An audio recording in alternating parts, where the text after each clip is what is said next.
орун табат деп ойлойбуз. Анан биз сыяктуу иштегендер көп да арабыздачы. Мамлекеттик ишканада иштегендер бар. Мен айтайын дегеним сонун бежиге. Ушул арасында ар тармакта жүргөндөр да бар да. Бирок өмүрүн башка кесипке байлабай ушул кесип менен байлагандар бар да. Айтайын дегеним азыр мамлекет абдан жакшы көңүл бурууда.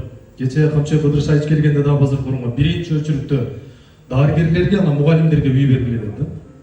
Анан экинчи, үчүнчү, төртүнчү өчүрүктөр бар да. Сөзсүз түрдө ошол 4-чү, 5-чи, 3-чү өчүрүктө ошол маданий өкүлдөр дагы сыртта калбайт деп ойлойм да.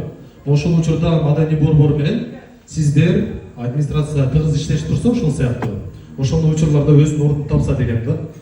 Ипотекалык үй болобу, мамлекеттен кандайдыр бир көңүл буруларда сөзсүз борбордун атынан мамлекеттик тармакта иштебегендер ушул тармакта жүргөн ушул борбор аркылуу бир колдоо тапса да. Ошону бир эске алып, Кудай буйруса келечекте болот деген ойдобуз. Жакшы ниеттер бар, жакшы маселелер бар. Анын ушул аз да болсо жоопкерчилигин алып келаткан Жыргал мырза бар. Жыргал мырза менен чогуу жүргөндөр бар. Уюштуруп атышат, убактысын кетирип. Ошо чуркаган балдар баарына ыраазычылык билгизебиз.